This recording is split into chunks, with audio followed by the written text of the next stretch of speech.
Oi, pessoal, meu nome é Paula, sou aluna do curso de Matemática da Universidade Federal de Viçosa. Vou falar sobre aplicações do grau topológico de Brownian. Essa é uma parte do projeto de iniciação científica que eu desenvolvi sob orientação da professora Laís, aqui do DMA. Bom, existem pelo menos duas formas de introduzir o conceito do grau topológico. Uma delas utiliza conceitos da topologia algébrica e a outra é a forma analítica. Nesse trabalho, a gente estudou a forma analítica, que utiliza basicamente a aproximação por funções diferenciais e resultados, como o lema de Sard e o teorema da função inversa. Provavelmente, todo mundo aqui já se deparou com o problema de resolver uma equação dessa forma, φ de x igual a p. E sabe que nem sempre encontrar soluções desse tipo de problema é uma tarefa simples. Na verdade, raramente tirar a conclusão quanto à existência, a unicidade e a multiplicidade das soluções desse tipo de problema é uma tarefa trivial. E é diante desse contexto que vem o conceito de grau topológico para aplicações entre espaços euclidianos, na tentativa de ser uma ferramenta que facilite esse processo. E é sobre isso que a gente vai discutir hoje.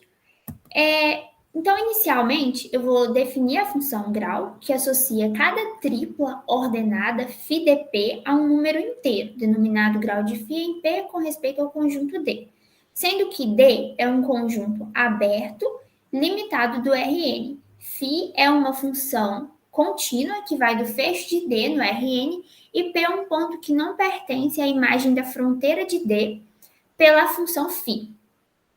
Depois disso, eu vou falar das propriedades dessa função e vou finalizar com as aplicações. Destaco o teorema de Borsuk-Ulam. Então, inicialmente, essa função ela é definida para valores regulares de φ. A gente vai dizer que um ponto P é valor regular de φ quando ele não for imagem de ponto crítico. O ponto crítico, por sua vez, é o valor de x que anula o determinante jacobiano de φ. Então, se a gente tem o D aberto limitado do Rn, a função φ de classe C1 e o ponto P, valor regular de φ, o grau de φ em P com respeito a D vai ser zero se a imagem inversa de P pela φ for um conjunto vazio, e se esse conjunto for não vazio, o grau é dado pela soma dos sinais do determinante jacobiano de φ em x para x percorrendo a imagem inversa. Aí, isso seria um problema se essa soma pudesse ser infinita. Entretanto, uma consequência direta do teorema da função inversa é que se a gente tem uma função de classe C1 e um P valor regular dessa função, então a imagem inversa desse ponto vai ser um conjunto finito. Como o conjunto é finito, a soma é finita e a definição é consistente. A vantagem de definir isso dessa forma é que essa função grau ela goza de algumas propriedades, como, por exemplo, ela é invariante por homotopia e ela é constante em componentes conexas de Rn menos φ da fronteira de D. E aí, quando a gente junta essas duas propriedades com o lema de Sard, a gente consegue estender essa definição para funções contínuas, não necessariamente classe C1, e pontos que não precisam mais ser valores regulares de φ. Então, nesse caso, o grau de φ em P com respeito a D vai ser dado pelo grau de πc em P com respeito a D para qualquer função πc que seja de classe C1, que esteja suficientemente próxima de φ no espaço das funções contínuas e que tenha P como valor regular. E aí, a vantagem de definir o grau de Brouwer dessa maneira é que ele preserva as propriedades que a definição anterior tinha. Então, essa função agora, ela ainda é invariante por homotopia, ela é constante em componentes conexos de Rn menos φ da fronteira de D, mesmo que P1 e P2 não sejam valores regulares, e a gente tem a propriedade de existência de solução. Se a gente volta naquela equação inicial, φ de x igual a P, e mostra que o grau de φ em P com respeito a D é diferente de zero, então a gente tem a garantia de solução dessa equação dentro desse conjunto D.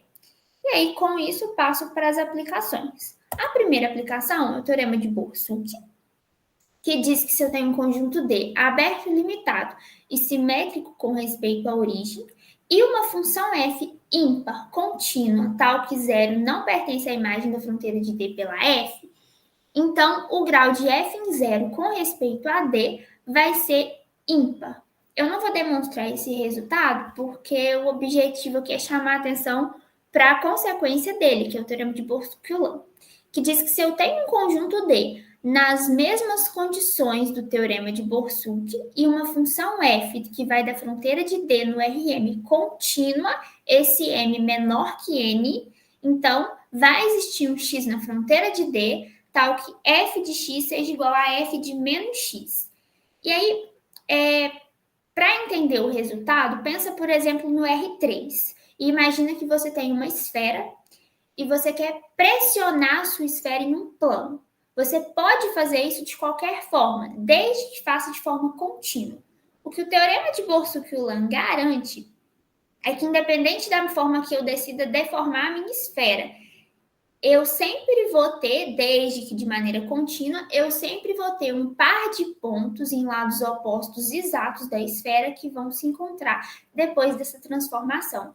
Esse par de pontos em lados opostos exatos é o que a gente chama de antípodas.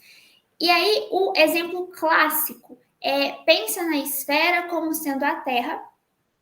E aí, para cada ponto na superfície terrestre, você associa um par ordenado, que é dado pela pressão e pela temperatura, medidos naquele ponto. Como a pressão e temperatura são valores que variam continuamente ao longo da superfície da Terra, esse vai ser um mapeamento contínuo da esfera no plano.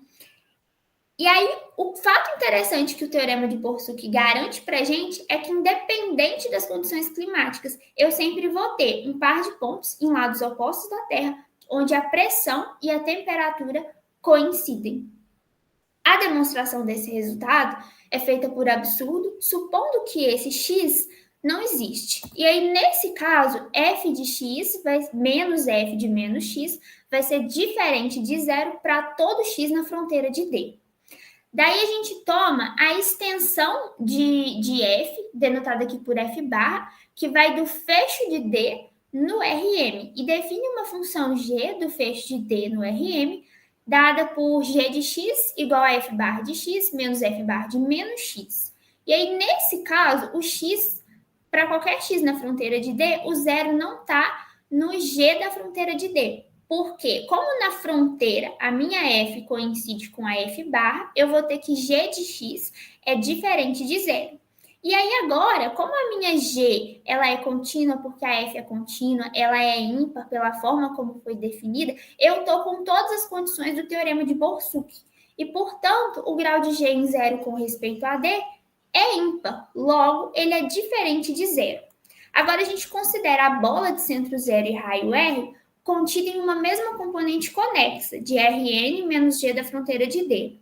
Pela propriedade de invariância do grau em componentes conexas, a gente vai ter que, para todo y dentro dessa bola, o grau de g em y é igual ao grau de g em zero. Logo, o grau em y ele é diferente de zero. E se ele é diferente de zero, segue da propriedade de solução, que para todo y na bola, eu tenho um x no conjunto D, tal que g de x é igual a y.